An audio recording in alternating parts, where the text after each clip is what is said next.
Saint Maximilian Maria Kolbe was born on January 8, 1894, in Zdunska Wola, a small town in Poland that at the time was part of the Russian Empire. The son of Julius Kolbe and Maria Dabrowska, Maximilian was baptized with the name Raymond. His family was deeply Catholic and lived an intense faith even amid the economic difficulties and political pressures of an oppressed region. From an early age, Raymond showed a firm temperament and a natural inclination for prayer and service to God.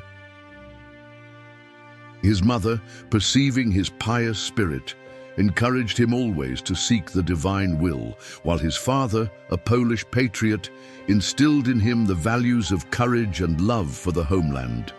This simple and devout family environment was the first school of holiness that shaped the character of the one who years later would be called the Martyr of Charity. When Raymond was about 10 years old, he experienced a mystical moment that would profoundly mark his entire life. He himself reported that while praying in church, he had a vision of the Virgin Mary holding two crowns, one white, which represented purity, and another red, which symbolized martyrdom. Our Lady asked him which he desired. With the boldness and ardor of a heart in love with Christ, Raymond replied that he accepted both. This vision was not a simple episode of childish devotion, but a true prophetic call that indicated the twofold mission he would fulfill: to live in purity and to lay down his life out of love. Throughout his journey, Kolbe would recall this moment as a promise made to the Mother of God, and as a grace that gave him clarity about the path to follow. Even as a child, Raymond already stood out for his intelligence and aptitude for studies, especially in the areas of mathematics and science. However, spiritual formation took priority. He attended Mass whenever possible, prayed the Rosary daily, and nurtured a special love for the Virgin Mary.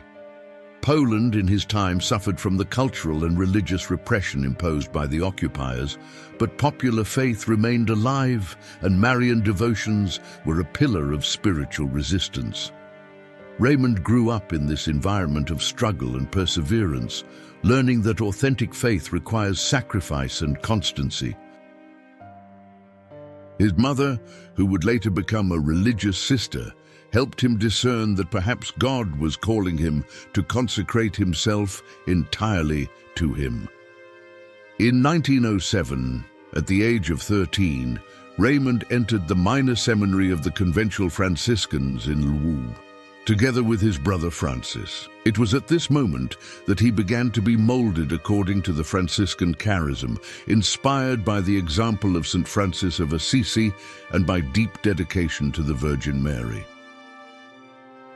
Life in the seminary required discipline, study, and prayer. Raymond, with his vigorous temperament, embraced this lifestyle with joy and determination. The praying of the divine office, hours of study, and moments of silence became his daily routine. The Franciscan ideal of living in poverty, obedience, and chastity found in him a willing heart and a fervent mind. As he advanced in his studies, Raymond showed a special aptitude for philosophy and theology, as well as a marked interest in the sciences. His superiors noted that he united a brilliant intelligence with an uncommon zeal for mission. He was a young man who dreamed big, but kept his feet on the ground of Franciscan humility. This combination of qualities caught the attention of his formators, who sent him to Rome to complete his formation. In 1910, Raymond donned the Franciscan habit and received the religious name Friar Maximilian Maria, in honor of the Virgin and the martyr Saint Maximilian, thus assuming a new spiritual identity deeply connected to the mission he would embrace for the rest of his life. Arriving in Rome in 1912, Friar Maximilian enrolled at the Seraphic International College and began an intense period of study and community life. He immersed himself in Thomistic philosophy and scholastic theology, drinking from the wisdom of the Church. However, life in Rome was not only study, it was also a time of contact with the universal reality of the Church and with the cultural and political ferment of the time.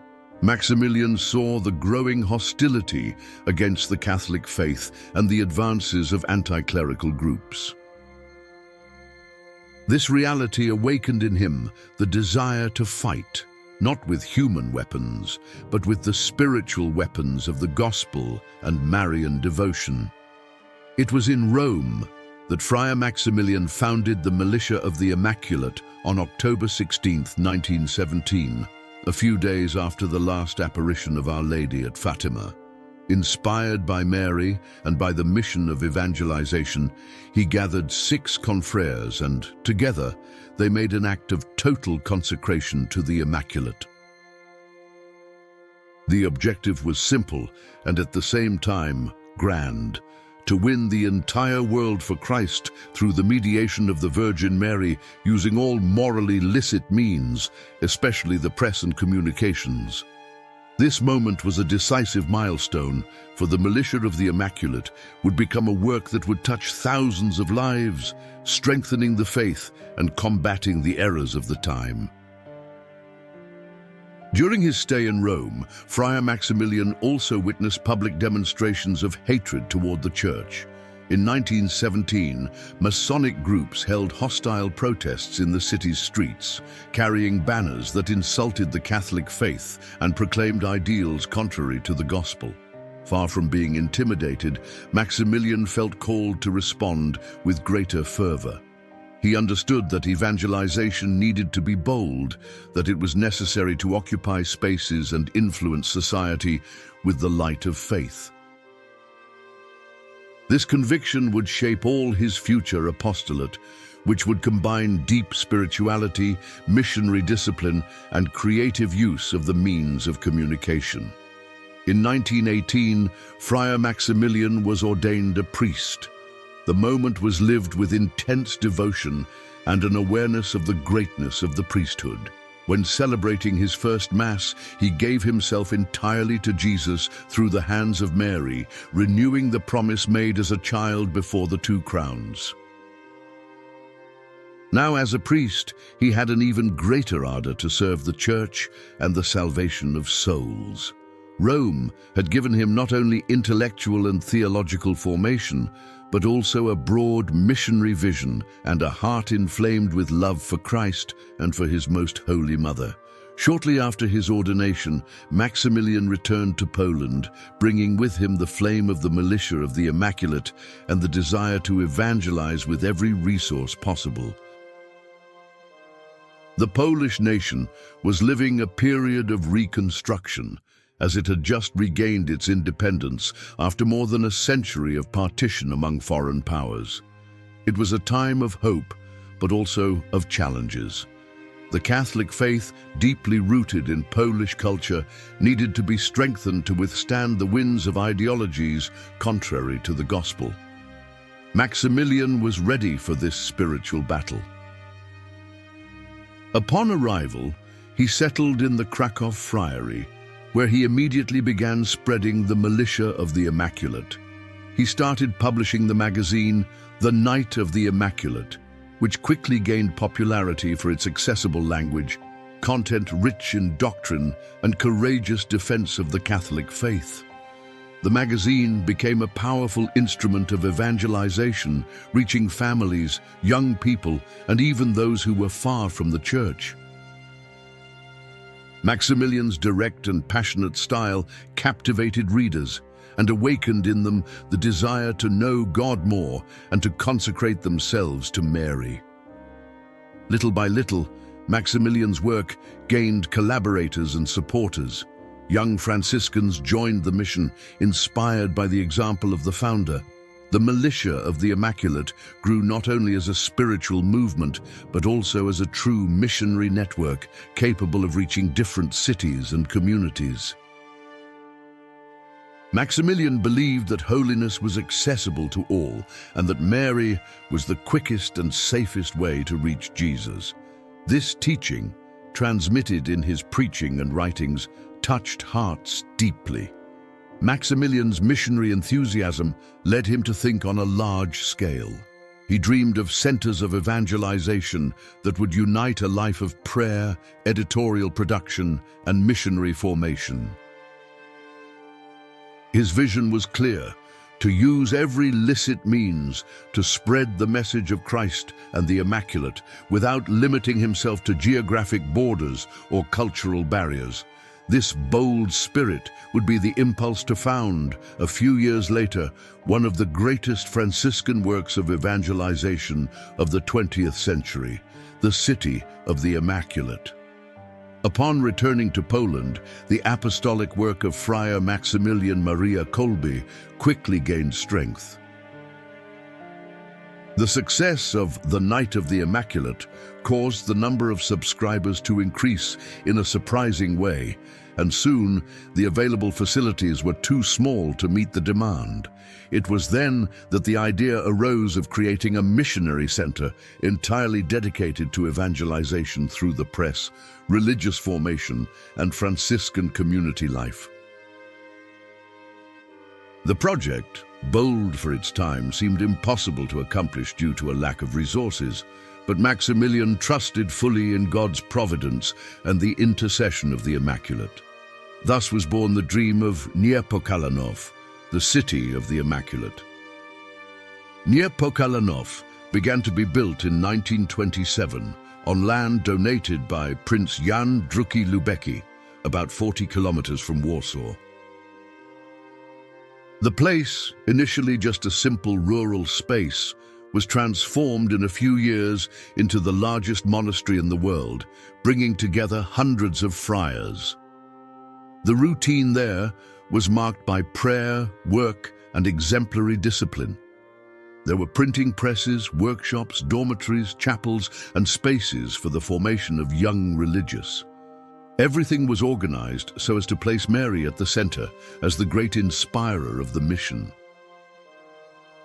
Maximilian saw in the Immaculate not merely a devotion, but the perfect model of surrender to Christ, and he sought to ensure that the entire work breathed that spirit. The pace of work in the City of the Immaculate was intense. The print shops operated day and night to print magazines, pamphlets, and books that were distributed throughout Poland and even in other countries.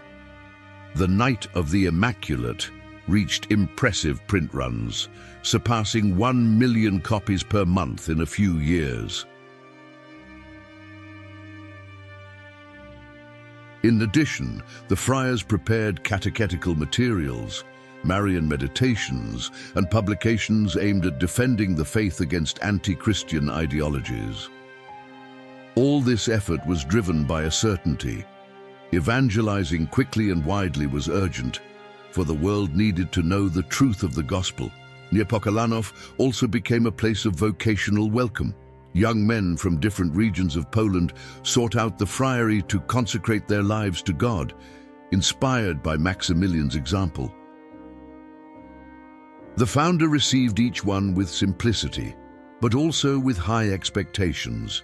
For him, to be a Franciscan and a soldier of the Immaculate meant being willing to give everything: time, talent, health, and even one's very life if necessary. He often repeated that it was not only a matter of doing things for Mary, but of becoming her instrument in the work of the salvation of souls.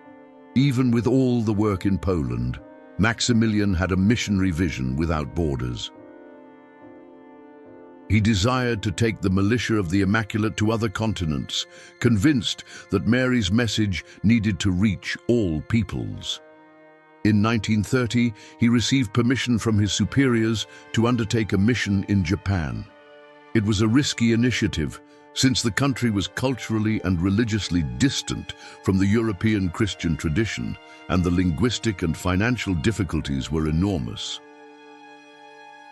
Nevertheless, Maximilian left with a few friars, taking only the essentials and an unlimited trust in Providence. Upon arriving in Japan, he settled in the city of Nagasaki. The beginning was difficult.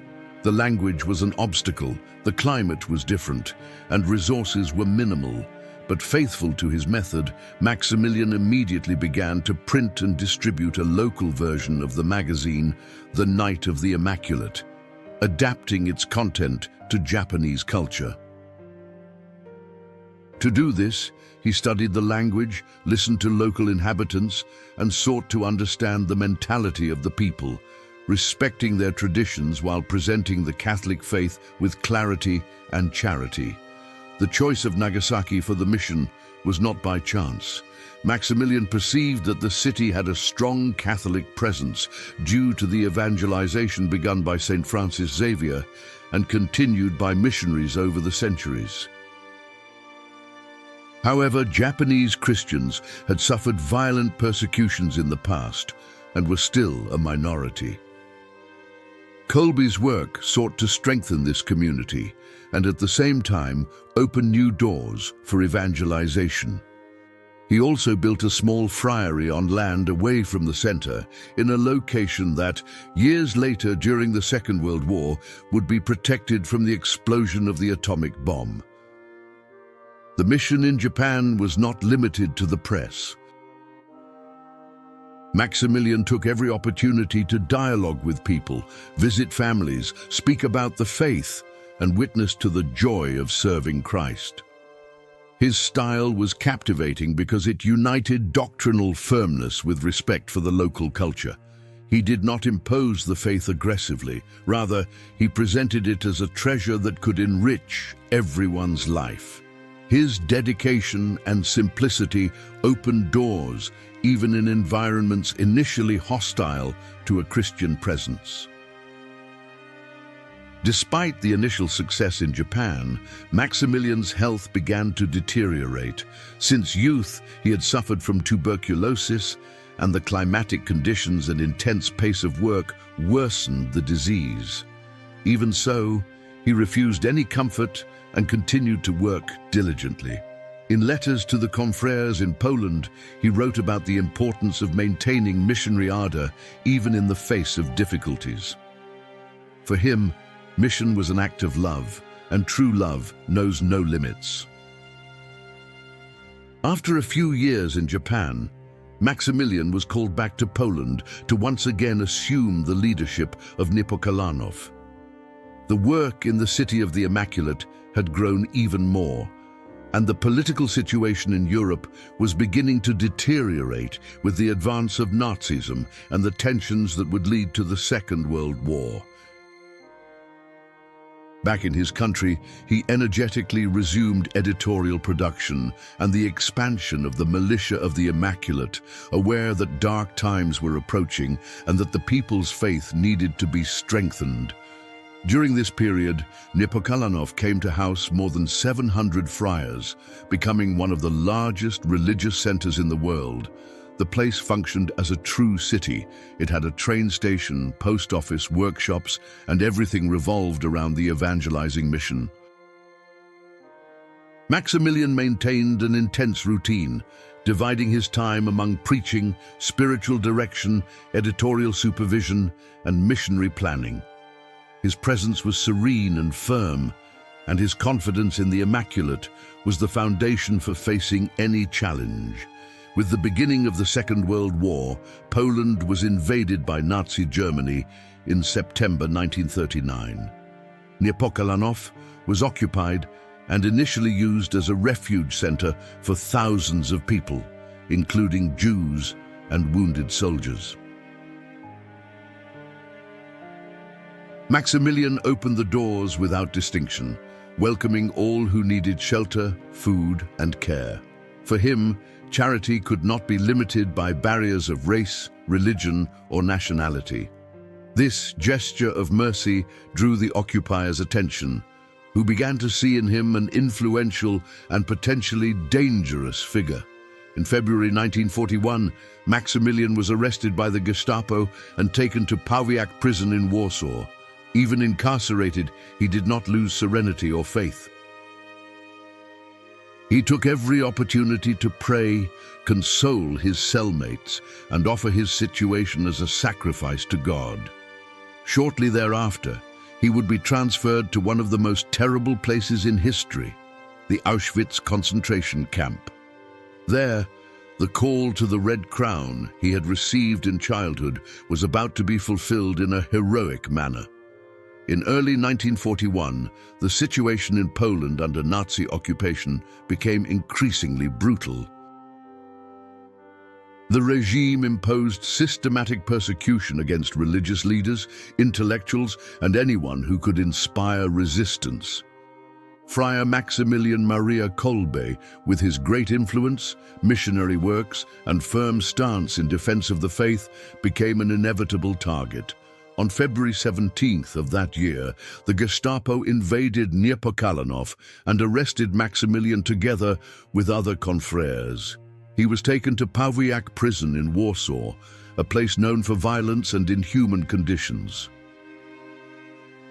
There, even weakened by tuberculosis, he continued to exercise his spiritual ministry, praying with the prisoners and giving them hope. During his time in Pawiak, Maximilian endured interrogations, humiliations, and privations. The Nazis tried to break the prisoners' morale, but in Kolbe's case, they encountered a serenity that disconcerted them. He took every moment to remind his companions that suffering could be united to the cross of Christ and transformed into a source of salvation. This ability to maintain inner peace in the face of oppression became a sign of holiness for all around him. Many wondered where such strength came from, and he replied simply, "All for the Immaculate." On May 28, 1941, Friar Maximilian was transferred to Auschwitz, the largest and most feared Nazi concentration camp. Upon arrival, he was assigned prisoner number 1C672. Life in the camp was a succession of forced labor, hunger, beatings, and torture. The goal was to destroy each person physically and morally. Maximilian, though weak, strove to help the most debilitated, sharing the little he had and offering words of consolation. There was no mass or sacraments, but he transformed each gesture of love into a priestly act. The guards quickly noticed that this friar had a positive influence among the prisoners. He encouraged the desperate, organized secret prayers and reminded everyone that God had not abandoned anyone, even there. For the Nazis, this kind of spiritual leadership was dangerous, for it strengthened the detainees' spirits. Because of this, Kolbe was often the target of punishments and even heavier work. Even so, he never complained. His serene joy and compassionate gaze became a beacon of hope amid the darkness. In July 1941, the episode occurred that would seal his martyrdom. A prisoner managed to escape from the camp, and as reprisal, the Nazis decided to choose 10 men at random to die of starvation in the punishment block. This was one of Auschwitz's cruelest punishments. The condemned were locked in a cell with no food or water until they slowly succumbed. Among those chosen was Franciszek Gajowniczek, a father of a family who, upon hearing his name, wept in despair for the fate of the wife and children who would be left alone. It was then that Friar Maximilian, moved by compassion and love, stepped forward, defying the rules and addressed the commander. With courage and humility, he asked to take Gajowniczek's place, saying, "I am a Catholic priest. I have no wife or children. I want to die in his place." The commander surprisingly accepted the exchange. This gesture caused astonishment among the prisoners and even among some guards. Maximilian knew he was assuming the red crown promised in childhood, offering himself as a victim of love. Taken with the other 9 to the death block, Friar Maximilian transformed that place of horror into a sanctuary. Instead of screams and despair, Prayers, hymns, and words of encouragement were heard. He prayed the rosary with the condemned, spoke about eternal life, and reminded them that death was not the end for those who trusted in Christ.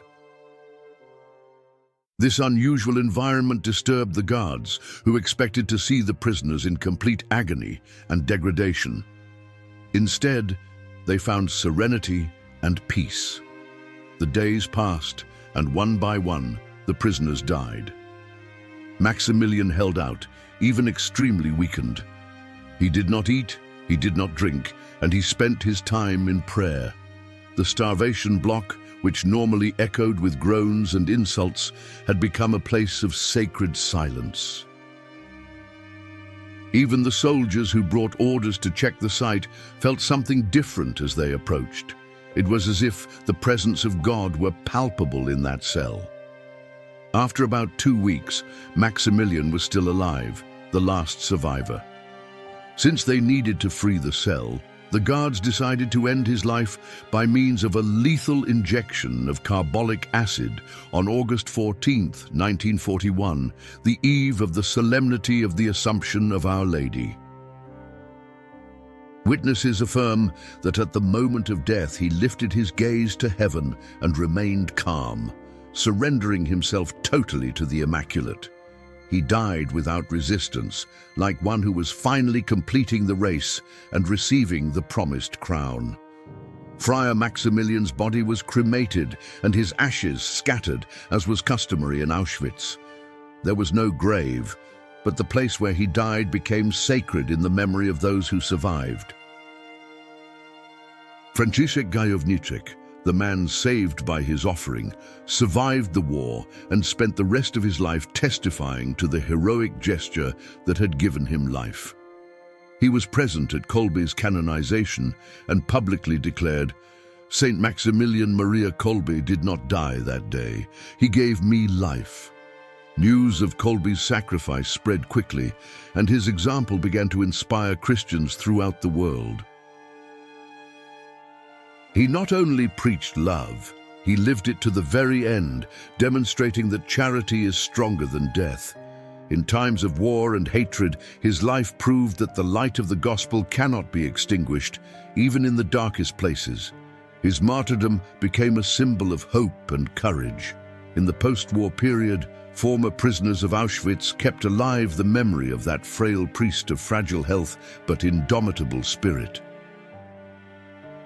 Many reported that Kolbe's presence was decisive in preventing them from losing their faith. He became for them an icon of spiritual resistance and the victory of good over evil. His name began to be invoked as an intercessor in moments of suffering and persecution. Kolbe's testimony reached the Vatican through countless reports, letters, and documents. The Church began to investigate his life and his martyrdom, gathering proof that his death was an authentic act of Christian charity. From the beginning, it was evident that his offering had not been motivated by ideology or human interest, but by love for Christ and for the Immaculate. His total consecration to the Mother of God was the driving force behind all his actions. The process of beatification and canonization of Saint Maximilian was long but supported by solid testimonies. The Church recognized that his sacrifice at Auschwitz was an extraordinary example of fulfilling the gospel. No one has greater love than this, to lay down one's life for one's friends. Jena 15:13. John Paul II, in canonizing him, highlighted that he was a martyr of charity, an expression that perfectly synthesizes the meaning of his self-offering. The memory of Saint Maximilian is celebrated by the Church on August 14th, and his story continues to inspire thousands of people to live the faith with courage and dedication. He is the patron of prisoners, of Catholic journalists, and of those who fight against religious persecution. His life and death show that holiness does not lie only in preaching, but in living Christ's message down to the last breath. The Auschwitz concentration camp, a symbol of horror and inhumanity, bears in its history the luminous mark of that priest who, in the midst of darkness, was a reflection of divine light. Block 11, where his martyrdom took place, is today a place of pilgrimage where the faithful pray and renew their commitment to charity.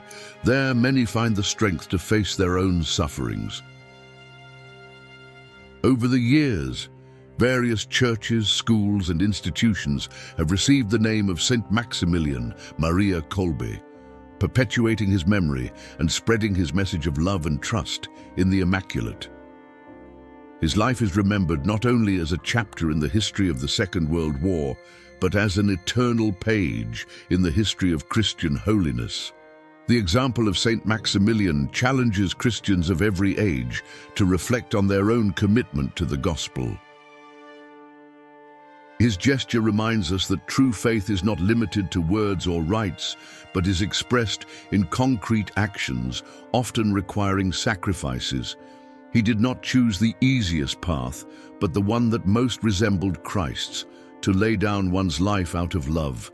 Today, his witness is an invitation not to be overcome by fear, even in the face of forces that seem invincible. He teaches that hope is not a naive feeling, but a firm virtue, sustained by the certainty that God is present in all circumstances. In Auschwitz, he was a sign of that hope, and he continues to be so for millions of faithful throughout the world. After the end of the Second World War, the story of Friar Maximilian Maria Kolbe spread quickly throughout Poland and the world. Survivors of Auschwitz carried his testimony like a beacon of light that resisted the densest darkness. The act of offering to die in the place of another man, out of love, came to be known as one of the purest expressions of the gospel in the 20th century. Popular devotion grew spontaneously, and many people began to seek his intercession, recounting graces and favors obtained through his prayers. The Church, attentive to this movement of faith, began the official process to investigate his life and martyrdom. The documentation gathered was impressive. Direct testimonies from cellmates, statements by Gajowniczek, records from his Franciscan superiors, and even reports from guards confirming his serenity and courage in the face of death. It was evident that his death was not a mere consequence of war, but a deliberate act of charity, freely chosen and inspired by faith. On October 17, 1971, Pope St. Paul VI proclaimed the beatification of Maximilian Kolbe, officially recognizing him as a martyr of charity. The ceremony, held in St. Peter's Square, counted with the presence of Franciszek Gajowniczek, the man saved by his offering, who wept with emotion upon seeing his Savior raised to the honors of the altars. St. Paul VI emphasized that Kolbe not only died as a victim of violence, but lived as a heroic witness of Christian love, giving a supernatural meaning to his own suffering. The beatification provoked an even greater increase in devotion to St. Maximilian. Churches, chapels, and oratories were dedicated to him in various parts of the world. His story came to be taught as an example for young people and seminarians, and his name was associated with the struggle for human dignity and against every form of hatred and oppression. He became a universal symbol of peaceful resistance and total surrender to God. The canonization process continued, and on October 10, 1982, Pope St. John Paul II declared Maximilian Maria Kolbe a saint of the Catholic Church. In the homily of the canonization, John Paul II called him a martyr of charity and affirmed that his life was a living reflection of Christ's words. No one has greater love than this, to lay down one's life for one's friends. JN 15:13. Once again, Gajowniczek was present, this time to witness the glorification of his benefactor before the world. At the same ceremony, John Paul II emphasized that Kolbe's martyrdom was an authentic Christian martyrdom because it was not imposed by the force of events, but freely chosen as a gesture of love.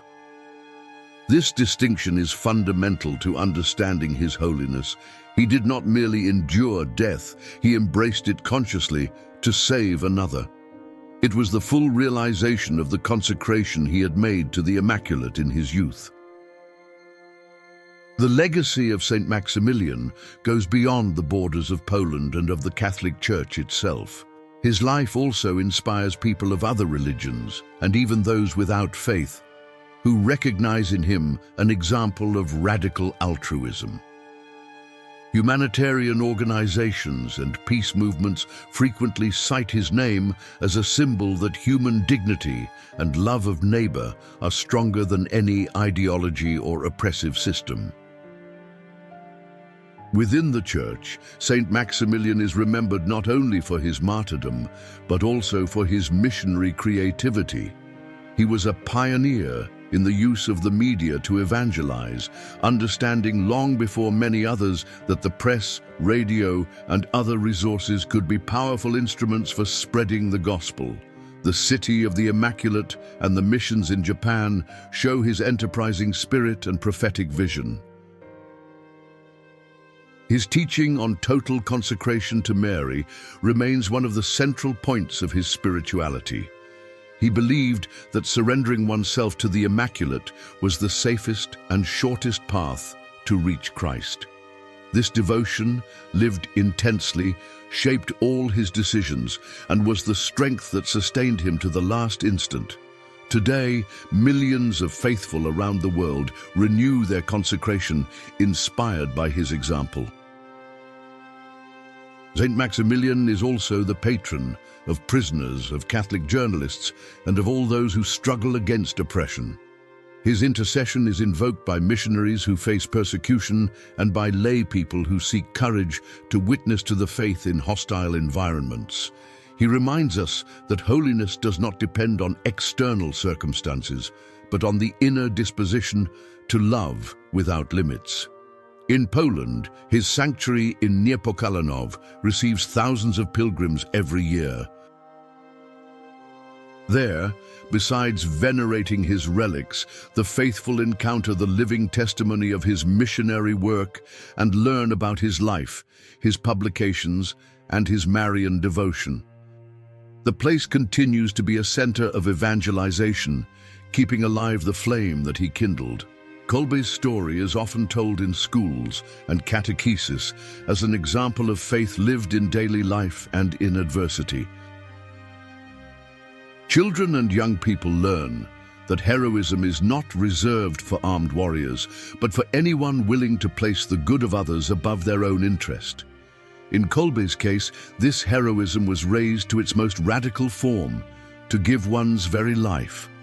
Many scholars affirm that his life is a synthesis of Franciscan and Marian virtues: humility, poverty, love of the cross, purity, and missionary dedication. He lived St. Francis's ideal of being an instrument of peace, even amid the most violent and cruel scenario of the 20th century. At the same time, he imitated Mary in total and trusting surrender to the will of God. Saint Maximilian also left a concrete example of how faith can dialogue with culture without losing its identity.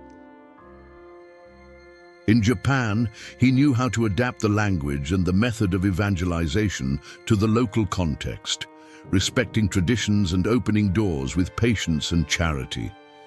His attitude shows that a true missionary does not impose, but proposes the faith as a gift of love. Today, faced with a world marked by conflicts and divisions, the witness of Saint Maximilian is more current than ever.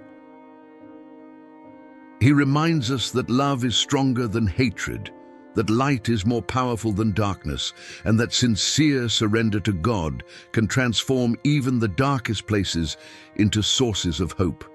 His life is a call to trust fully in providence, even when everything seems lost. Kolbe's martyrdom also invites reflection on the meaning of Christian sacrifice. He did not die as an act of despair, but as an expression of hope. His death was a definitive yes to God and to his neighbor, pronounced in silence but echoing to this day in the history of the Church. It is a reminder that life finds its full meaning only when it is offered in love. In the field of spirituality, Saint Maximilian left writings that reveal the depth of his consecration to the Immaculate. He saw Mary as the shortest shortcut to God and encouraged everyone to make her the mediatrix of their intentions. For him, to consecrate oneself to Mary meant allowing her to mold us into the image of Christ, leading us to a life of holiness. His liturgical feast, celebrated on August 14th, is an occasion for the Church to reflect on Christian charity and on the courage to live the faith in adverse times. On that day, Masses and Marian celebrations recall his heroic gesture, and the faithful throughout the world renew their consecration to Our Lady. Gajowniczek's testimony, until his death in 1995, continued to be a powerful confirmation of the impact of Kolbe's sacrifice. He traveled to various countries telling the story and insisted that the life he had received back did not belong to him, but was a gift of the charity of a saint. His own life became part of Kolbe's legacy.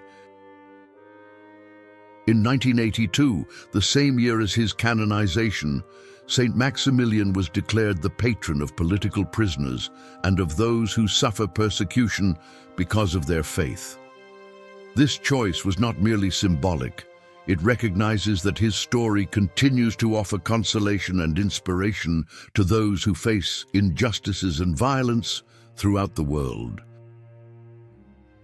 Among the conventual Franciscans, Saint Maximilian is remembered as a brother who took to the extreme the mission of evangelizing with all morally licit means, as he himself used to say. His courage and creativity continue to be a model for religious and lay people who work in Catholic communications and missionary action. The modern world, with its challenges and crises, needs examples like that of Saint Maximilian Maria Kolbe. He shows us that even in the most tragic circumstances, it is possible to live a joyful, confident, and generous faith. His life is an invitation to all not to be afraid, to give themselves entirely to God and to their neighbor. The story of this Polish saint, which began with a humble boy receiving 2 crowns from Our Lady, culminates in a gesture that changed lives and inspired generations. His life is a testimony that the call to holiness is real and accessible, and that charity, when lived in fullness, has the power to transform the world.